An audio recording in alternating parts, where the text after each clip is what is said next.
Halo semuanya, balik lagi bersama gue Fajri. Di video kali ini gue mau mengajak kalian untuk membahas sebuah smartphone ya. Jadi smartphone ini adalah salah satu brand yang besar di dunia elektronik ya, terutama kamera ya. Tapi dia juga mengeluarkan dia mengeluarkan lini smartphone ya, dan smartphone itu yang akan kita bahas pada hari ini. Ini adalah Sony Xperia One. Oke, jadi smartphone ini adalah Sony Xperia One, flagship-nya Sony di tahun 2019. Ya, gue baru pegang sekarang. Kenapa gue akhirnya memutuskan buat beli ini di kondisi yang sekarang, yaitu second ya. Karena jujur aja saat gue mantau sosial media, smartphone ini kembali viral di sekitaran Oktober sampai Januari 2022 kemarin ya. Dari Oktober 2021 sampai Januari 2022, smartphone ini viral lagi karena harganya yang udah anjlok parah. Jadi kalau misalkan kita tahu Sony Xperia One ini saat baru itu keluar sekitaran harga 17 sampai 20 juta men. Per akhir 2021 sampai 2022 ini, kalau misalkan sekarang pun di bulan Maret kalian mau coba cari bekasannya handphone ini, lu bisa dapetin handphone ini cuman seharga 2,5 jutaan, kisaran 2,5 sampai 2,7, tergantung kondisi. Mungkin ada yang sekitar 2,4 sampai 2,2 ya, lebih murah lagi maksudnya. Tapi lu ada beberapa kompromi ya tentang kondisi dan fitur-fiturnya. Tapi di harga itu akhirnya smartphone ini kembali viral di tahun 2021 dan 2022 ini. Dan itu yang pengen gue bahas. Sebenarnya kalau misalkan dibilang gue telat buat membahas handphone ini, bisa dibilang begitu ya, bisa dibilang gue telat karena emang udah lewat ya masa viralnya. Tapi menurut gue 2022 ini adalah masih cukup waktu yang pas buat gue ngebahas ini, karena ini gue beli sendiri. Gue beli saat Sony Xperia One ini lagi viral di 2021 kemarin. Jadi gue beli kalau nggak salah November atau Desember 2021, lagi viral-viralnya handphone ini, dan akhirnya gue beli. Dan ini adalah limbah Jepang. Jadi kalau misalkan kalian yang punya unit ini, kalau misalkan kalian beli limbah Jepang, kalau kalian lihat gitu, kalian install, kalian coba buka-buka, itu masih ada bahasa Jepangnya di beberapa aplikasi, karena ada beberapa aplikasi dan bloatware dari Jepang sana yang nggak bisa dihapus. Jadi cuma bisa kalian disable aja aplikasinya. Aplikasinya tetap ada di dalam smartphone ini, tetap makan memori, tapi nggak mengganggu kok. Jadi nggak terlalu mengganggu juga di keseharian gue terutama. Yang pertama pengen gue bahas adalah soal user experience gue terhadap si smartphone ini, Sony Xperia One ini. Jadi di user experience yang gue alami adalah gue mengalami beberapa hal yang menurut gue oke dan hal yang menurut gue itu kurang oke ya. Yang oke adalah menurut gue di layar yang segede gini, ini megangnya enak banget nih. Megangnya itu ramping, jadi layarnya itu rasionya itu 21:9 dengan resolusi layarnya 4K. Ini kalau buat gue pegang sehari-hari sampai gue nonton film pun itu nyaman banget di smartphone ini. Dan yang kedua adalah kalau misalkan kita ngebahas soal build quality dari smartphone ini, menurut gue kurang pas sih kalau misalkan kita ngebahas itu sekarang, karena gue megang ini di kondisi bekas. Gue nggak punya unit barunya, gue nggak pernah megang barunya waktu itu. Tapi kalau misalkan kita berkaca dari kondisi yang sekarang, kalau misalkan kalian beli handphone limbah Jepang ini di harga 2 jutaan ya, menurut gue kalian masih cukup oke untuk mendapatkan smartphone ini di kondisi yang seperti ini. Karena menurut gue oke lah, downside-nya ada beberapa spot gitu yang kalian bakalan nemuin lecet-lecet, baret atau gimana. Tapi untuk bagian layar, setidaknya buat unit yang gue dapet ini mulus banget nih. Dan yang ketiga soal kamera. Jadi sebelum gue megang smartphone ini, gue pakai Xiaomi Mi 9.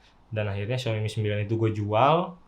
Terus gue beli Sony Xperia One ini, dan itu kembali men. Jadi Xiaomi Mi 9 gue jual secondnya itu masih lebih mahal dibanding gue beli second ini. Jadi betapa jatuhnya harga smartphone ini. Tapi dari segi kamera, menurut gua cukup, dalam arti kalau misalkan kalian adalah orang seperti gua mungkin yang suka motret, suka ngambil video, dan memang, suka gambar yang setengah jadi, dalam arti lu harus ngedit gitu loh. Lu harus ngedit fotonya, lu harus ngedit videonya di aplikasi di dalam smartphone ini, atau misalkan bisa lu masukin ke aplikasi di komputer atau laptop. Kalau misalkan itu yang lu cari, flow kayak gitu yang lu cari, lu cocok. Kalau misalkan kalian pengen hasil foto, video yang udah jadi, yang kalian tinggal share aja ke sosial media, ready to share, menurut gue ini bukan pilihan. Karena hasil fotonya menurut gue cukup, ya biasa-biasa aja, mengingat harga rilisnya dulu ya. Kalau misalkan kita ingat harga rilisnya dulu. Tapi kalau misalkan kita ingat harga sekarang pun di 2 jutaan, menurut gue banyak banget pilihan yang kualitas kameranya lebih baik dari ini. Kemudian, eee ada beberapa bug juga yang gue alamin dari, Sony Xperia One ini. Contohnya, saat gue pakai mode gestur, dari Android. By the way, ini Android-nya udah Android 11 ya. Mmm, jadi gue saat beli unit ini masih Android 10, tapi udah, siap update-an Android 11-nya, tinggal download. Setelah itu gue download, ada beberapa bug yang gue alamin. Contohnya kayak kadang-kadang gue nggak bisa nggak bisa tekan menu tengah gitu, atau misalkan gua susah untuk back dari aplikasi, gua saat itu, terus gua pengen kembali ke aplikasi berikutnya. Nah, kadang-kadang gua suka nemuin bug-bug kayak gitu di, Sony Xperia ini, terutama di update-an terbaru ya. Karena pas gua, masih pakai Android 10, itu gua sempet pakai beberapa hari dan itu lancar-lancar aja, tanpa masalah sama sekali. Begitupun juga fingerprint, dan ini menurut gue yang parah sih. Jadi waktu gue beli, masih di Android 10, ini fingerprint-nya lancar, tapi saat gue update ke Android 11, itu mungkin selang 2 hari, fingerprint-nya nggak bisa dipakai. Akhirnya sampai sekarang ya smartphone ini nggak bisa dipakai fingerprint-nya. Oke, selanjutnya untuk ketahanan baterai ya.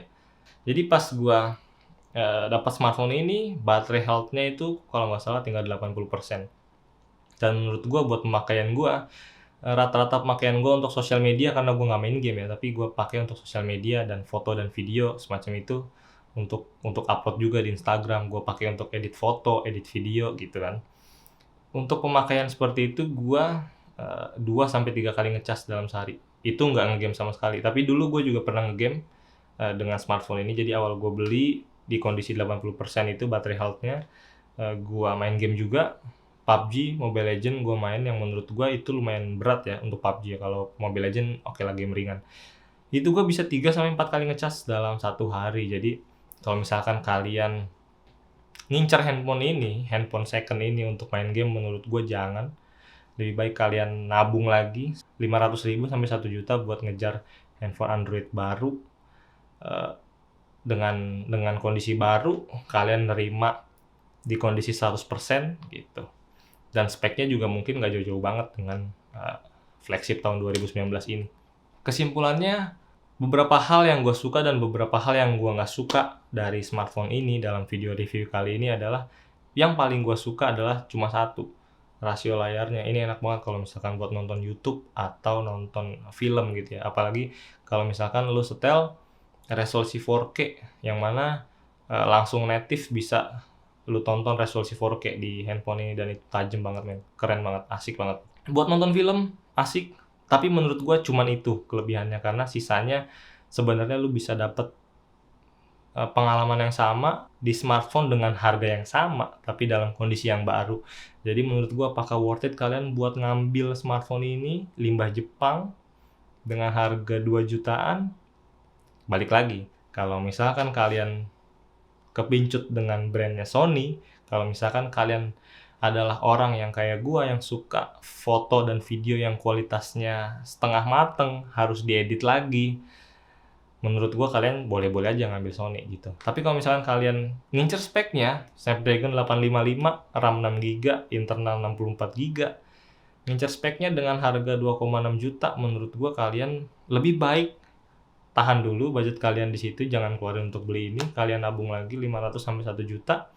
Kalian bisa dapat smartphone di harga tersebut dengan performa yang menurut gua agak di bawah ini sedikit, tapi punya stabilitas yang lebih baik, baterai health-nya lebih bagus, kameranya lebih bagus karena HP zaman sekarang mengandalkan AI ya kan, foto dan videonya ready to share, lebih memudahkan workflow kalian kalau menurut gua. Jadi itu menurut gue user experience gua menggunakan smartphone Sony Xperia One ini.